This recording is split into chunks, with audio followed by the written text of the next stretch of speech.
Bapak Ibu.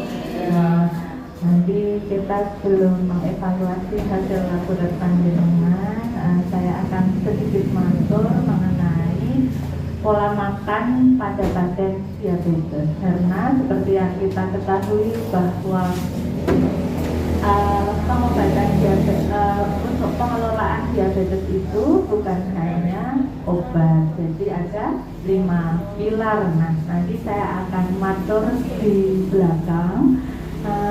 Di sebelah kiri ini ada gambar panduan piring makan ya. Nanti saya akan menjelaskan bagaimana panduan piring makan pada piai diabetisi atau yang gerak diabetes. Nanti berbeda dengan yang sehat begitu ya.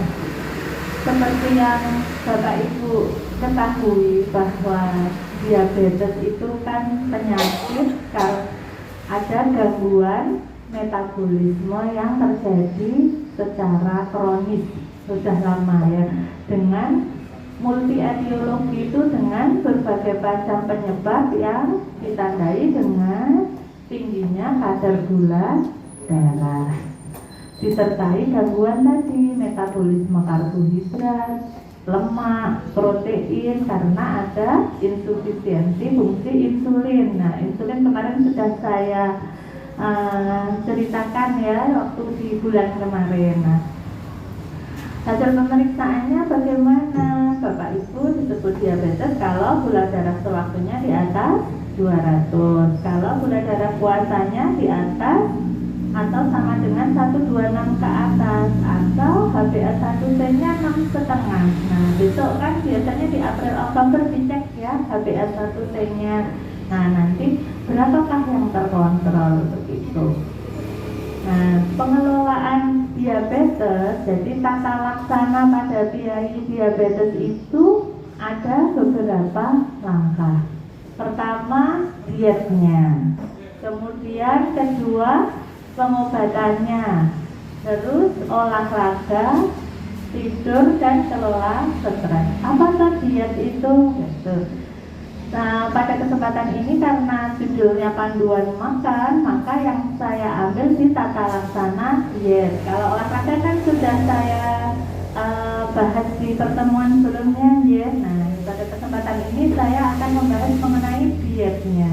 Apa tuh diet itu? Nah, diet merupakan mengelola makan atau mengatur pola makanan menggunakan diet gizi yang seimbang. Nanti bagaimana diet gizi yang seimbang saya aturkan di belakang.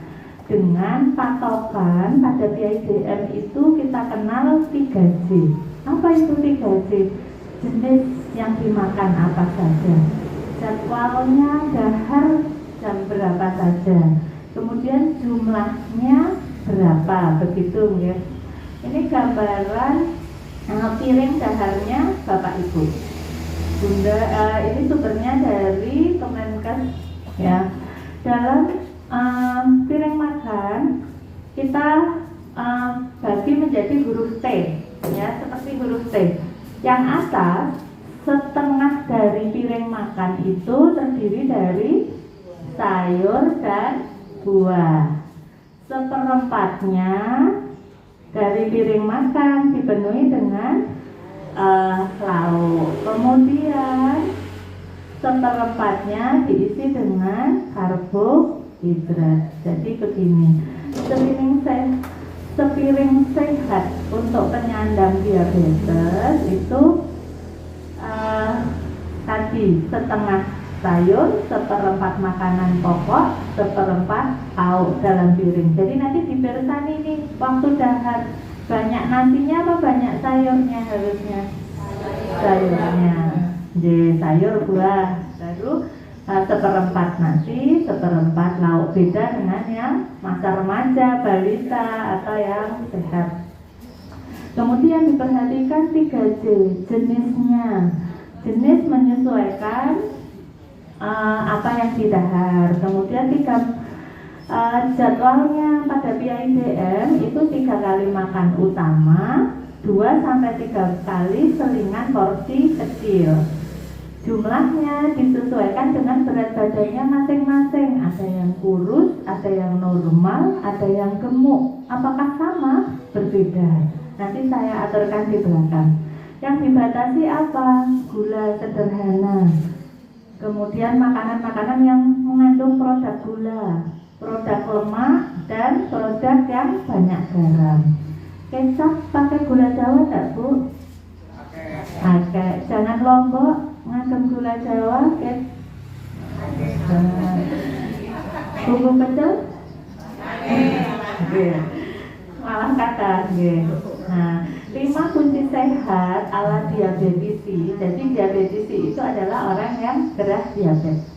1, dia diet sehat DM dengan 3J.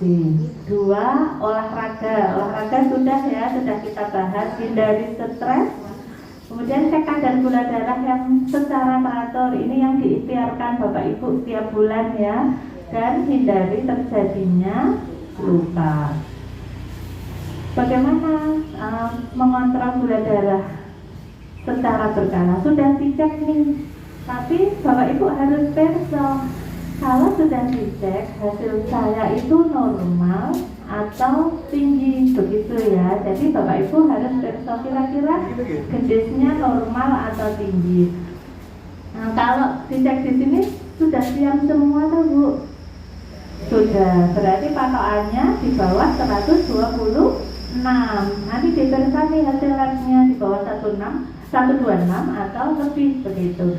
Kalau sudah di bawah 126 artinya gula darah panjenengan sudah terkontrol dengan diet, dengan olahraga, dengan obat, begitu. Tapi kalau masih di atas 126, kita hati apa ya yang bikin tinggi, begitu. Gula yang tidak terkontrol itu menyebabkan komplikasi. Jadi kalau komplikasi akut terjadi kurang dari 3 bulan seperti infeksi, koma. Kemudian komplikasi kronis. Komplikasi kronis itu yang terjadi kurang dari 6 bulan. Jantung, ke mata, mungkin ada yang peninggalnya mulai pedot. Kemudian ke paru-paru, ginjal, bisa menyebabkan gagal ginjal. Kemudian kulit. Ada ya pasien diabetes yang luka harus medikasi sampai beberapa waktu, bahkan ada yang terjadi gangren. Nah, ini yang dietnya. Diet diabetes itu kan namanya 3J. J pertama apa? Jumlah. Jadi makan yang dimakan itu sesuai dengan kebutuhan kalori. Kemudian jadwalnya harus diikuti nih, jam makannya. Kemudian jenisnya pantang gula dan makanan manis. Sekarang J pertama, jumlah makanan bagaimana? Kita hitung dulu status gizinya. Nanti bisa pindah sama Mbak Risa. Berat badan saya itu normal atau gendut atau kurus, begitu. Rumusnya, berat badannya ibu dibagi tinggi badan dalam meter dikuadrati. Misalnya normalnya itu kan berat badan BMI-nya itu berat badannya itu BMI normal adalah 18,5 sampai 24,5 setelah diukur body mass index-nya. Jadi misal ini ada seseorang berat badannya 76 kilo, nanti bisa diukur sendiri ya. Ibu persani nih berat badannya ibu berapa? Terus tinggi badannya 167 cm. 167 cm kan dijadiin meter 1,67. Nah, ini dihitung 76 dibagi 1,67 kali 1,67. Oh, orang ini ketemu 27,25. Nah, 27,25 masuk kelebihan berat badan. Nanti kalau mau dihitungkan bisa ke saya, Mbak Risa, ketemu petugas gizi, begitu. Saya berat badannya normal, kurus, apa gemuk, begitu. Normalnya itu kan body mass index BMI-nya 18,5 sampai 24,5. Nanti bisa di EK. Ibu berapa beratnya, Bu? Jenengan 64, tingginya 148. Nah, nanti dihitung 64 dibagi 1,48 kali 1,48. Ketemunya berapa? Gitu ya. Kalau dia sampai 30 lebih, maka dia masuk ke obesitas. Kalau 25 sampai 29,9 itu masuk overweight atau kelebihan berat badan. Normalnya itu kan 18,5 sampai 24,5. Kalau di bawah 18,5 maka dia masuk berat badan kurang. Kenapa harus dihitung?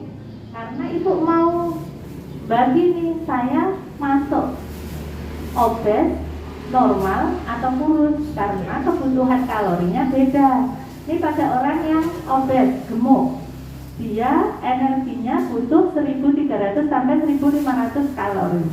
Maka pada piai-piai gemuk, bagaimana contoh misalnya, kan tadi ya, makanya 3J, jenis, jadwal, jumlah. Misal ibu dahar jam 7 pagi, nanti snack jam 10, dahar siang jam 1, snack lagi jam 3, kemudian dahar sore jam 6. Pada sarapan pagi, nasinya 1 centong, pada yang gemuk ya. 1,5 centong boleh nggak? Nggak boleh. Lauk hewaninya 1 potong. Sayurannya bebas, karena semakin banyak sayurnya, seratnya semakin tinggi. Jenis yang digoreng maksimal hanya 1 pada piai yang gemuk. Nanti ditanya, lauk hewani dan nabatinya misal dimasak, yang digoreng hanya 1 pada piai yang obesitas tadi. Kemudian snack lagi jam 10 buah nggih, mboten roti nggih. Terus jam 1 sama nasi 1 centong, lauk hewaninya sak potong, lauk nabati sepotong, sayur, buah, jenis yang digoreng juga maksimal 1. Terus jam 3 buah, sore sama, yang digoreng maksimal 1. Pada yang kurus itu tadi yang BMI-nya di bawah 18,5. Pada dia yang kurus, nasinya 1,5 centong, yang kurus. Kemudian sarapannya tadi kan kalau yang obes, lauk hewani 1 tanpa lauk nabati ya. Kalau yang kurus, lauk nabati 1 potong, lauk hewani 1 potong, sayuran bebas jenis yang digoreng maksimal 2 potong. Boleh nggak digoreng lauknya? Lebih bagus. Oke. Kemudian snack paginya boleh buah dan susu. Kemudian siang nasinya boleh sampai 3 centong, yang kurus loh ya. Terus lauk nabati 1 potong, lauk hewani 1 potong, sayurnya bebas, buah 1 potong, jenis yang digoreng boleh 3 kalau pada yang kurus. Tapi kalau kurus kok ya dislipidemi, jangan yang digoreng begitu. Nah, bagaimana dengan yang normal? Normal itu yang bagus ya, tadi 18,5 sampai 29,5 ya. Nah, itu pada yang normal sarapannya nasinya boleh 1,5 centong, lauk hewani 1 potong, lauk nabati 1 potong, sayuran bisa maksimal 2. Ini nanti saya share saja. Nah, terus D yang kedua, tadi kan jumlahnya ya. Terus D kedua apa? Jenis yang didahar. Makanan nomor 1, cari makanan yang mengandung antioksidan. Apa antioksidan? Contohnya sayur, buah. Kemudian cari makanan yang seratnya tinggi. Ibu pengen mundur roti tawar. Seratnya tinggi, roti tawar yang putih apa yang roti tawar gandum? Yang gandum, okay. Kemudian dicari makanan dengan indeks glikemik rendah. Apa itu makanan dengan indeks glikemik? Indeks glikemik itu jadi seberapa besar efek makanan itu bisa menyebabkan kadar gula darahnya itu naik setelah dimakan. Disebut makanan kalau indeks glikemiknya tinggi kalau makanannya cepat dicerna, cepat diserap. Jadi cepat dicerna, cepat diserap, tapi kadar gula darahnya bisa tiba-tiba naik secara signifikan. Nah, makanan yang indeks glikemiknya rendah pencernaan penyerapannya lebih lambat. Jadi pada ibu mungkin bisa membandingkan kalau ibu dahar sayur itu lebih lama ya, luwenya itu. Karena apa? Dia dicernanya lebih lambat. Nanti ibu beda, dahar roti cepat ditelan, cepat diserap, tapi makanya gampang luwe lagi. Nah itu begitu, gampang lapar lagi. Ini contoh makanan yang indeks glikemiknya rendah. Indeks glikemik rendah itu yang bagus apa yang nggak bagus? Bagi orang diabetes yang bagus. Jadi makanan yang aman bagi penderita diabetes, agar-agar, tapi boten ngangge gula, susu ya. Kemudian kentang, jagung, singkong, umbi-umbian itu aman, gampang ya kalau ini diperoleh di Giriwoyo. Apel, per, wortel itu boleh. Roti gandum, telur, jeruk, kacang-kacangan itu yang indeks glikemiknya rendah, aman. Kalau yang indeks glikemiknya sedang boleh, tapi dibatasi. Pisang, nanas, pepaya, anggur itu indeks glikemik sedang, boleh dikonsumsi tapi dibatasi. Nah es krim boten nggih wayahe paling. Madu itu boleh tapi dibatasi. Ubi jalar, roti tawar gitu, itu indeks glikemik yang sedang, itu yang dibatasi. Yang harus dihindari itu yang indeks glikemiknya tinggi, semangka bu. Nah, itu indeks glikemiknya tinggi ya. Nek soda, soft drink kata ibu boten nggih, kentang goreng, pasta, bihun, mie, noodles itu mie. Nah itu indeks glikemik perlu dihindari. Terus D ketiga adalah jadwal makannya. Bagaimana waktu makan bagi pasien diabetes? Waktu makan bagi diabetes lebih baik porsinya kecil tapi dibagi dalam beberapa waktu supaya apa? Kadar gula darahnya tetap stabil. Jam 7 sarapan, terus jam 7 makan ditambah 3, 7 tambah 3 jam 10, jam 10 snack, nanti tambah 3 lagi, jam 1 atau setengah 1 dahar siang, kemudian tambah 3 lagi jam 4 snack, tambah 3 lagi jam 7. Nah, begitu, ini jadwalnya, jadi per 3 jam dahar berat, snack. Tapi kalau bisa snacknya buah atau sayur saja malah lebih bagus. Kates tadi masuk apa ya? Pepaya. Ini indeks glikemik sedang. Boleh, tapi tidak boleh sering-sering. Kalau buah ya ini apel, per, wortel. Kemudian jadwalnya sudah, jadi intinya makanan utama tambah 3 jam makanan selingan, nanti makanan utama kedua, kemudian selingan, kemudian makan utama. Tujuannya apa? Untuk meneraturkan jadwal dahar. Itu boleh, tapi tidak boleh sering. Yang tinggi tadi apa bu? Semangka, mangga, durian, kurma ya. Terus jenisnya tadi kan jadi piring T ya. Jadi daharnya kita bagi kelompok sayuran, kelompok karbohidrat dan kelompok protein. Protein itu lauk. Yang tidak boleh apa? Proses pengolahannya itu berlebihan. Jadi hindari makanan yang instan. Jadi makanan-makanan instan, kemudian tidak menggunakan garam, lemak berlebihan.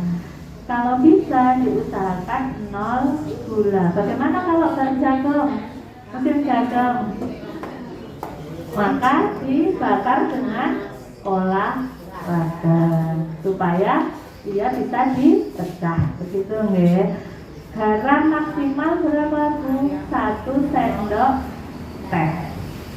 Nah, itu bukan sayurnya kan, lauknya, cemilannya, nah, itu diperhatikan. Kemudian lemak, minyak maksimal 5 sendok makan.